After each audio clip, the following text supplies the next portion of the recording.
देख रहे हैं जय हिंद मीडिया। चैनल को सब्सक्राइब करें, खबरों को लाइक और शेयर करें। अपराध एवं अपराधियों के विरुद्ध प्रभावी कार्रवाई करने के क्रम में जनपद संभल की पुलिस टीम द्वारा निरंतर अंतर्राज्यीय बीमा गिरोह के सदस्यों के विरुद्ध कार्रवाई की जा रही है।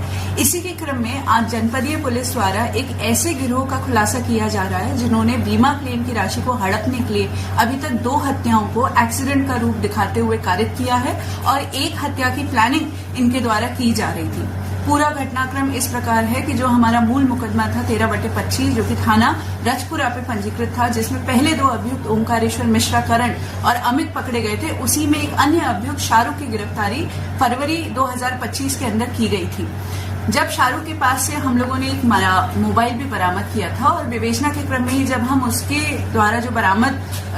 पास से जो बरामद मोबाइल था उसके डेटा का अवलोकन कर रहे थे तो हम लोगों ने एक बहुत अजीब सी चीज पाई कि एक व्यक्ति कमल के साथ जो उनकी व्हाट्सएप चैट्स थी उसमें वो एक अमन नाम के व्यक्ति की पॉलिसी क्लेम के बारे में बात कर रहे थे। अमन की हम लोगों ने जब देखा तो 7 कुल पॉलिसी थी जिनकी जो कि HDFC, Ergo, ICICI, Lombard, SBI, Aditya Birla इत्यादि कंपनियों की थी और जिसकी कुल वैल्यू 2,70,00,000 थी।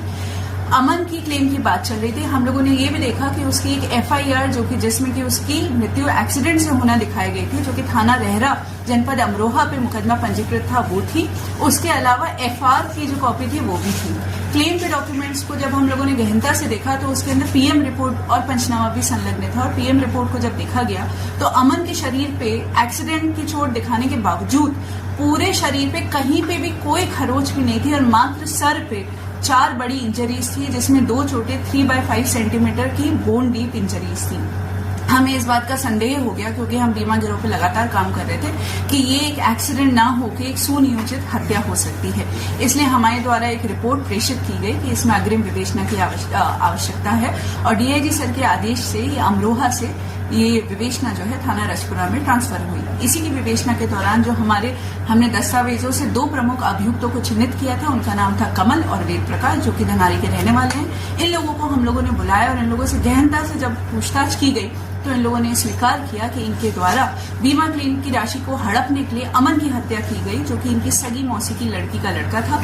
इनकी मौसा जी की डेथ हो चुकी थी और मौसी की लड़की की भी डेथ हो चुकी थी। अमन जो व्यक्ति था वो एक तरीके से अनाथ था और उसका कोई भी आगे पीछे नहीं था। तो इसलिए इन्होंने अपने अन्य साथी, इसमें एक सुनील नाम का व्यक्ति है जो कि थाना रजपुरा के हिरौनी का रहने वाला है और इसमें इनका आप कह सकते हैं लिखा पढ़ी में मुंशी था। वो बीमा की पॉलिसी की बहुत अच्छे से जानकारी रखता था। इनके अन्य साथी ओम प्रकाश प्रेम शंकर थे जिन्होंने इनको आइडिया दिया था किस तरीके से हत्या करनी है, जो कि धनारी के रहने वाले निर्देश और उसके जो सगे मामा हैं उदय भान, वो भी इसके अंदर इनके साथ घटना में शामिल थे।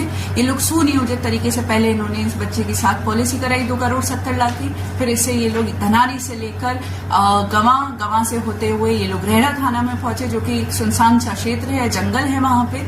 उसको अत्यधिक दारू का सेवन कराया, फिर उसके बाद हथौड़े से उसका सर फोड़ के उसकी हत्या कर दी। बाद में खुद ही वादी बन के इन्होंने थाना रहरा पे मुकदमा पंजीकृत कराया और क्लेम की राशि हड़पी, क्योंकि हमें इस बात का अंदेशा हो गया था कि ये इनके द्वारा कारित की गई पहली घटना नहीं हो सकती है। तो इनसे गहनता से और पूछताछ की गई। उन्होंने पूछताछ में फिर से कबूला कि इन्होंने एक अन्य व्यक्ति सलीम, उसी की भी बिल्कुल इस तरीके से हत्या करी थी, जिसकी हत्या में एक बाबू नाम का शख्स भी शामिल था। सलीम भी इसी तरीके से नवयुवक था, जवान था, उसके भी पहले हथौड़े से सर फोड़ के थाना रहरा क्षेत्र में ही हत्या की गई और उसके ऊपर गाड़ी चढ़ा दी गई, ये दिखाने के लिए कि उसकी जो मृत्यु है वो भी एक्सीडेंट में हुई है। सलीम की मृत्यु से ये लोग 78 लाख रुपए का क्लेम ऑलरेडी पा चुके थे। इसकी अमन की मृत्यु के बाद अभी तक ये 20 लाख रुपए का क्लेम पा चुके थे। इन लोगों की साजिश के तहत ये लोग जो ओम प्रकाश है उनके सगे जीजा रमेश की भी हत्या करने वाले थे। उसके नाम पे ये लोग 4 पॉलिसी अभी तक करा चुके थे। एक बहुत ही क्रूर गैंग है जो कि ऐसे व्यक्तियों को चिन्हित करता है जो कि नवयुवक है, क्योंकि उनका प्रीमियम कम लगता है और बीमा का क्लेम का पैसा उन्हें ज्यादा मिलता है।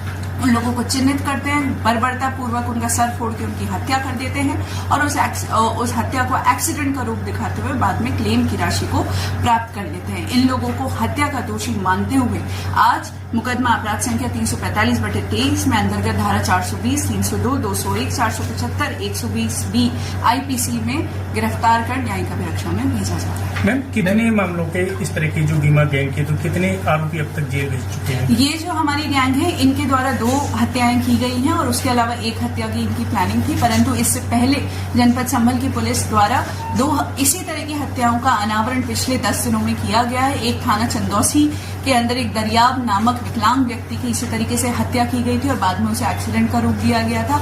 अभी हाल ही में थाना बहजोई में एक व्यक्ति जिनका नाम नवीन है, उन्होंने अपने सगे भाई संजय को ई रिक्शा से धक्का मारकर और बाद में उसका सड़क पर पटक कर उसकी हत्या कर दी थी और उसे एक्सीडेंट का रूप दिखा के बीमा का क्लेम दिया था। मैम, मृतकों की इसमें मैम जो कितनी पॉलिसी अभी तक जो है कराई गई थी इसमें जो, और कितना क्लेम अभी इन्होंने ले लिया था? तो जैसा कि मैंने आपको पहले ही प्रेस ब्रीफिंग में बताया है कि सलीम नामक व्यक्ति की इन लोगों ने कई पॉलिसी कराई थी। उनका एक मणिपाल का 50 लाख रुपए नहीं आया था, उसके बावजूद उनके पास अभी तक 78 लाख रुपए आ चुके थे। उसके अलावा जो अमन है, अमन की इन लोगों ने 2 करोड़ 70 लाख की पॉलिसी कराई थी। 20 लाख रुपए का क्लेम ये अभी तक प्राप्त कर चुके थे। जिनको ये मारने वाले थे उनकी ये 4 पॉलिसी काफी अच्छे वैल्यू की अभी तक करा